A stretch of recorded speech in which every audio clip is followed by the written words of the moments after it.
だいその赤ん坊は。Well, at least Screech didn't bust him this time. Thanks be Christ. The cold opener for this one was what you'd almost think was the origin behind how our main heroine got her name. I mean, personally, I always thought her parents were just fans of the sound of music. Do-re-mi, do-re-mi. I certainly think Mr. Harukaze would benefit if his VA had just stuck with his live action work rather than trying to go into the recording booth. おいおい、赤ん坊を育てるってのは雨ごと遊びとは違うんだぞ。 Can't you see how concerned I am based on the tone of my voice? Oh, hi, Mark. It's rather unfortunate because this is meant to foreshadow the big plot point of this episode, and yet the more I watch this guy and his flat delivery, the more I wonder how this guy was able to play both a Sentai and a rider. Anyway, the Harukaze sisters went to help take care of the witch infant, who Doremi had taken to naming Hana, which means flower, and yeah. それってあまりにもそのまんまやな。 Regardless, the kid liked the name, so it stuck. Then, if anything, it did show that Doremi understood her needs and was able to get her to settle down. I would question her parenting skills for playing the freaking castanets around the sleeping baby just to move her to the greenhouse, but whatever, toy adverts are important too, I guess. And speaking of crippling consumerism, Della soon arrived with some Costco-sized baby supplies, and likewise was willing to sell them to the Beholdo for a good price, and oh god, I'm starting to sound like shill, aren't I? She also provided them with some magical seed growing starter kits. を土に埋めて自分たちで新しい魔法の実のなる木を育てるのよ。 Well, at that point, you could just say you're growing your own money tree and... Wait, didn't we do this last season? Yeah, after one of their last exams, they got some seeds to grow some magical spheres that would take 200 years to grow compared to these seeds, which, according to Della, even though they do require a lot of maintenance, sound like they're going to bloom a lot faster. Now, I think I get it. Spheres probably aren't normally grown and are more likely mass-produced in some way, but it does kind of make you wonder if the witch economy will ever switch over to seeds as their main source of currency, especially considering that they're apparently 10 times stronger than the spheres. Man, don't you love it when the new toys end up really throwing your show's economy out of whack? Kind of reflective of real life, really. Anyway, the Ojamajo planted their seeds, which then led to them not so subtly cutting between Doremi getting some water and Hana smiling in relief. Again, 4 kids, you missed out on a gold mine. Also, geez, Doremi, try aiming for the pots and not the shelves. Anyway, this led to Hana crying, and her bead hair ties glowing and ringing, which I'm guessing was a play feature on the actual Hana toy doll, and oh sweet Jesus Christ, that thing is creepy! Okay, I know I've said I like Yoshihiko Omukoshi's design, especially for stuff like Heartcatch and My Hero, but please, for the love of God, do not put it on a doll. Ugh. Anyway, her crying led to some poltergeist-esque antics that again are nowhere near as creepy as this thing, and they tried to stop the crying by changing her diapers, but they didn't do all that great a job. Thus, kind of fortunately, Seki and Yuki arrived to check in on them and offer some advice and agreed to help around the shop when they could. Still, considering that neither was married with kids, they couldn't do much more for Hana, who once again started crying. Fortunately, the real backup came in the form of her granny, much like in real life. On a side note, can I just take a quick minute to thank my mother for really helping out with the niece? I just think Uncle isn't quite ready for this stuff, so yeah, thanks a lot, Mom.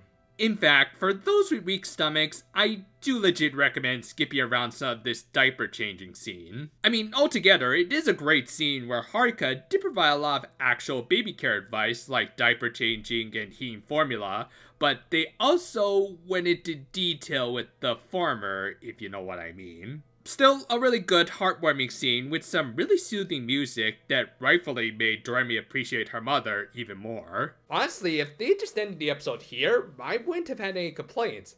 However, they then decided to go a little extra to the point that I will have to use some different verbiage in spite of what you'll see on the screen.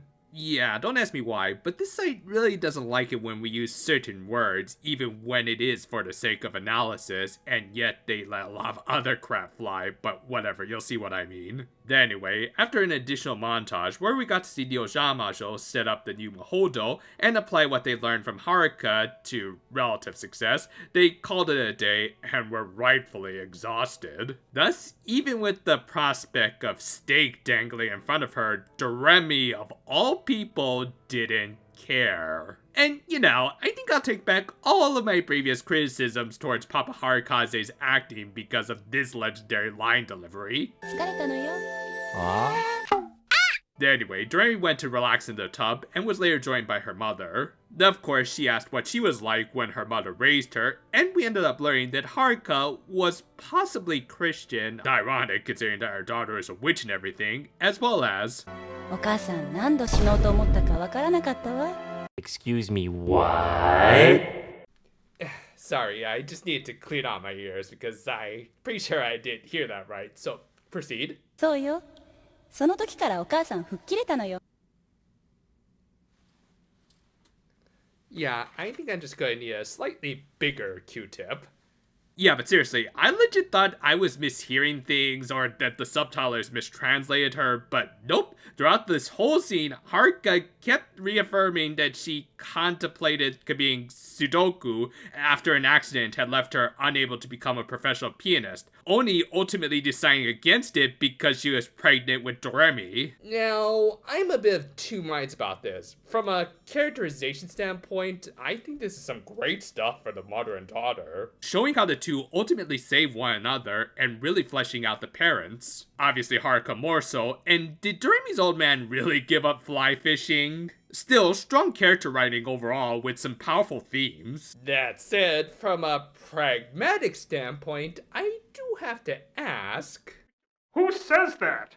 Yeah, I'm sorry, maybe I am overthinking things, but what sort of parent talks to their kids about Sudoku, much less contemplating their own before their kid was born? Now again, I'm not saying they can't tackle this stuff, it's just that it doesn't feel all that organic. Frankly, I think they still could have told this backstory without having Haruka telling it directly to her daughter, and Doremi barely even having that much of a reaction to such a bombshell. In fact, I think it could have been much more powerful to just have these flashbacks with maybe a few choice subtle narration hinting at that. And again, just because I can't actually say the S word here, I do think it is very important subject matter that should be discussed, and I applaud this kid show for bringing it up. Anyway, even without that heavier subject material that 4Kids definitely would have taken out if they had continued into Sharp, this was still a very powerful showing of the generational influence that Haruka has had on Doremi, which will now be passed on to Hana. What wouldn't be passed on, unfortunately, would be Doremi's stake, as we ended with her family apparently not understanding the value of leftovers and just eating it before she could even have a bite. This was the sort of episode that I'd imagine most remember for that third act, deservedly so,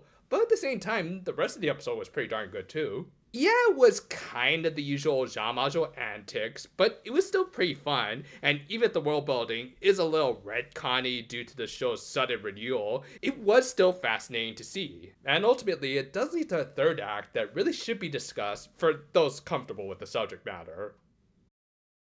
On a more personal level, this is an episode I really do appreciate as an uncle helping to take care of a niece alongside her granny. I actually have seen and learned a lot of the same stuff with my mother. And even for those without kids, it's still a really heartwarming tale in its own right with, a bit of a rather sudden mood whiplash. Again, I do think this is strong subject matter, and I really applaud the creators for having the balls to tackle it. I just think the delivery could have been better, or at least generate a little bit more of a shock out of Doremi knowing that her mother was that much on the edge. Regardless, it did an excellent job really reaffirming the bond between the parent and child that Doremi will carry over onto with Hana. On that note, the scenes with the flower baby were cute and pretty funny, though I would understand if you want to skip around it a little. I mean, personally, I can enjoy a little potty humor, I just don't want to actually see the potty, which I get more than enough of in real life.